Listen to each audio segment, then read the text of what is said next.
Yesterday, Skip's Cowboys beefed up that secondary. They traded a fifth-round pick to the Colts for all-pro cornerback Stephon Gilmore. The former Defensive Player of the Year, now going to be playing opposite of Trevon Diggs, who led the league in interceptions just 2 seasons ago. Skip, I want to start with you. I know you were fired up about this. On a scale of 1 to 10, how important was this move? 10,000. Oh, my goodness. 10,000. Overreaction Wednesday. No. This is a thank you, Jerry Jones, and even more important, thank you, God, for this move. The Dallas Cowboys, my Dallas Cowboys, finally did something. And it was something that they did because it was the thing that they did because they just turned their weakest link into a strength. They just filled their most glaring need, the cornerback opposite Trevon Diggs, with one of my all-time favorite players. Anybody who's watched this show for a long time, going back to my days at ESPN, knows how big a fan I have been from the start of Stephon Gilmore.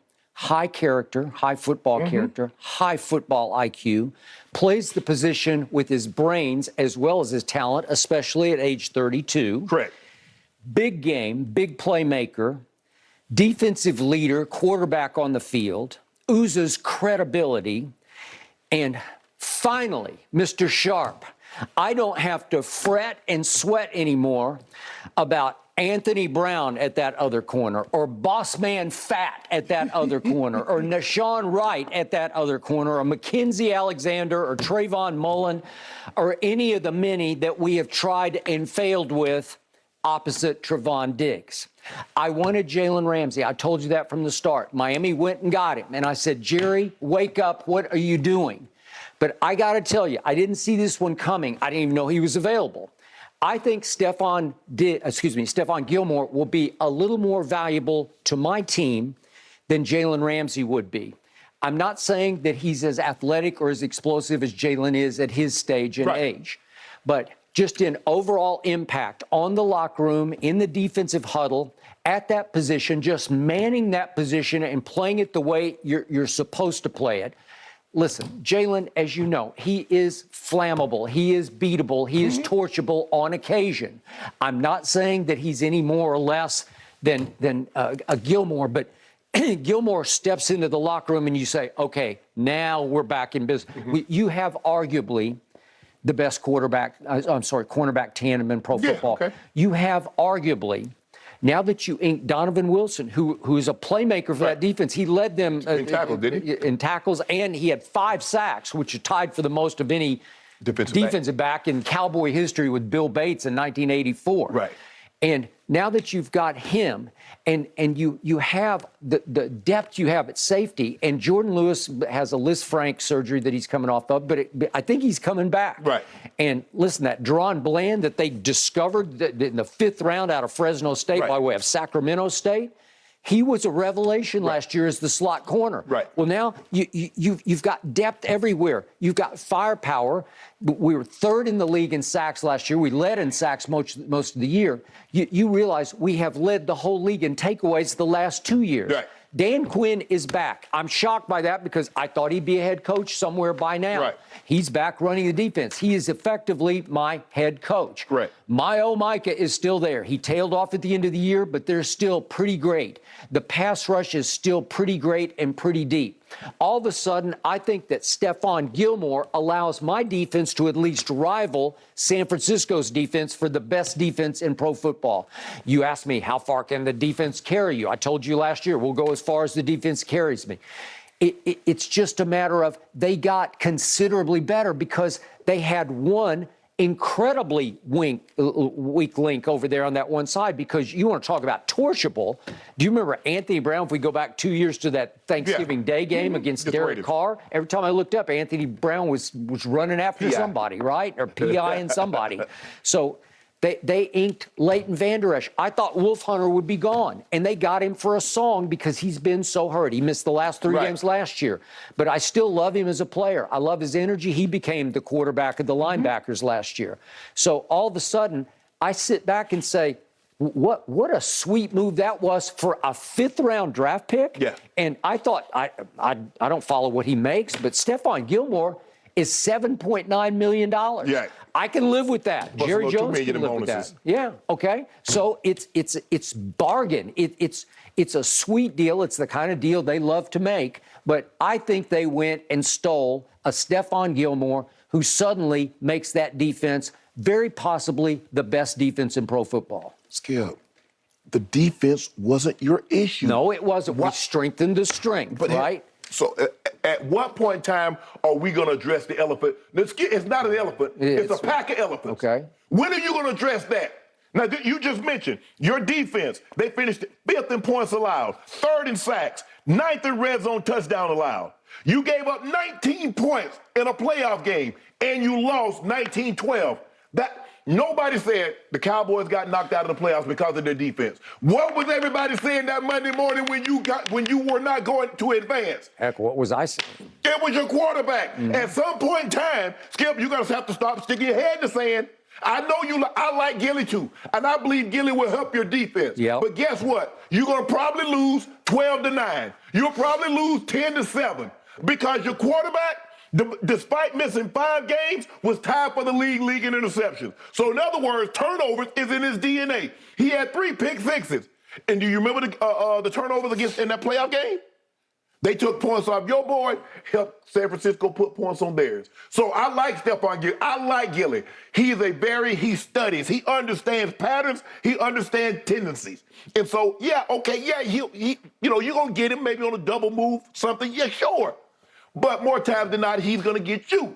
More times than not. But your quarterback puts the ball in harm's way at the most inopportune of times because all turnovers aren't created equal, Skip. You know that an interception in the first quarter doesn't have the same weight as an interception in the fourth quarter. Yep. And that's when he was throwing his picks in the fourth quarter. Yep. So, hey, I like it in Cowboys. They keep, strengthen the strength. When are you going to fix that weakness? Skip, your roof leaking. Why you keep buying a washer and dryer? Why you buying a refrigerator? It's funny you bring that up. My roof, as we speak, is literally leaking. It is. We had to put down buckets last night. Everything's leaking. Okay. We're drowning here in Southern California. Yeah. But go ahead. And so, Skip, that's the thing. You keep addressing issues that isn't your problem. Your tag is expired. Nothing wrong with the spark plugs. There's nothing wrong with the engine or the catalytic converter. I see people getting shot and killed by catalytic converters. I don't know what's going on with that. But Skip, your quarterback, you said I'm done with that. I am. But you praise like this move. You still got that. Once upon a time, in the year 2000, you were a Baltimore Raven. Yes.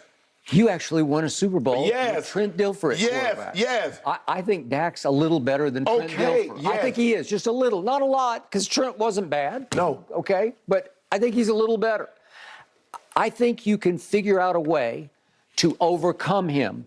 If you have the best defense in pro football, and I'm not saying it's Ray Lewis's 2000 defense because I'd never seen anything like that this side of the 85 Bears. Defense like that They won't. But as you kept saying down the stretch, especially in the playoffs, they just needed big play Shea to make one big play. Yes. That's all you needed because you could win a game 3-0, 6-3, whatever. But in order to play that style of football, what couldn't the quarterback do? Turn it over. No. So we played 4 playoff games. Trent had 1 turnover. We turned the ball over 1 time in 4 playoff games. How long was a stretch in which Dak did not turn the football over?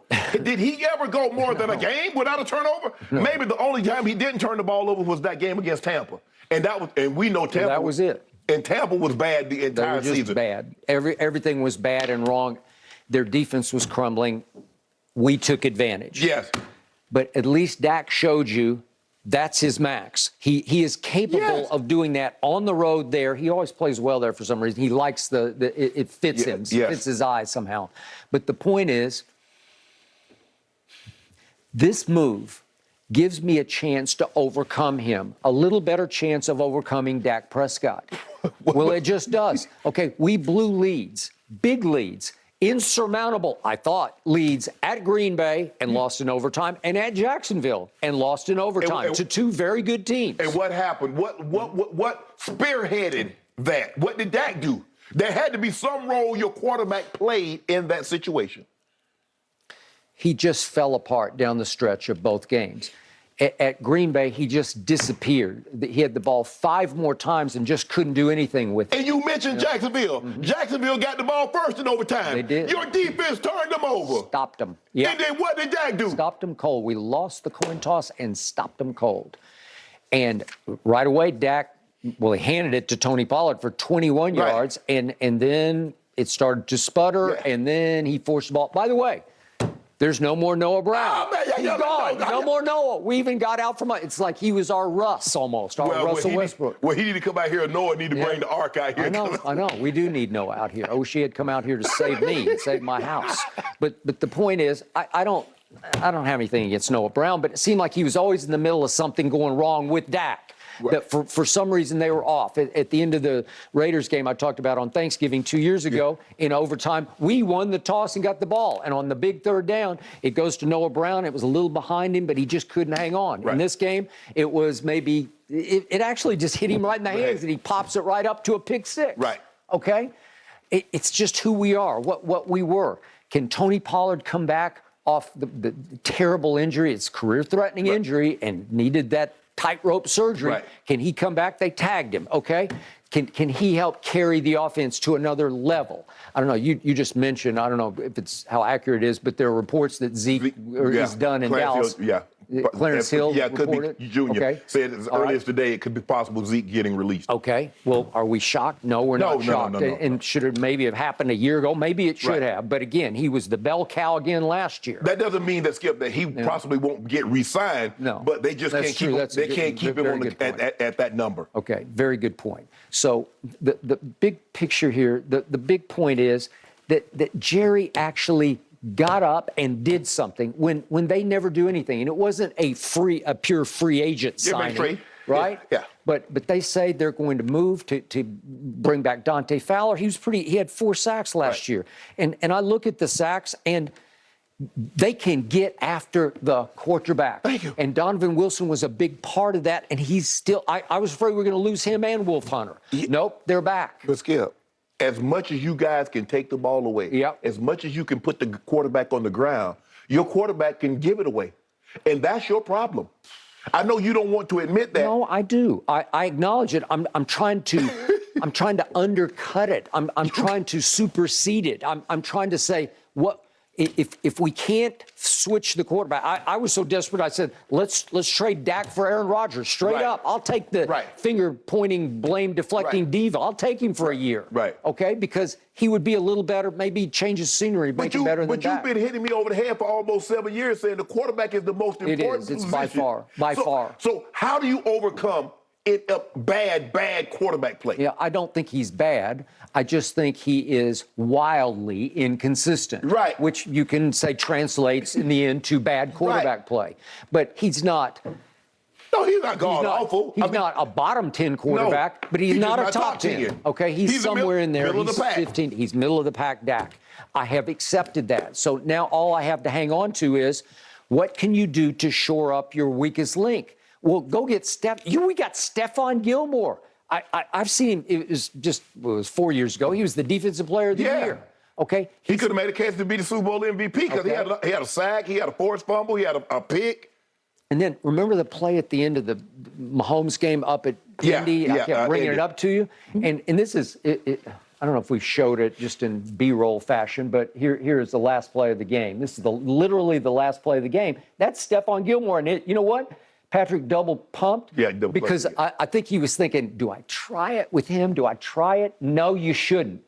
Of all the places you want to go, don't go there, because he's just too good, especially in big moments. He is going to be where he's supposed to be. And here's Dak. This is the game at Jerry World. Stared him down. Okay, that was a double pump, too. Yes. He double clutched that because he's thinking, should I throw it over there? I mean, I wonder where Dak's going to throw this ball. Should I tip face? Did you see the little flinch? He flinched before he threw it.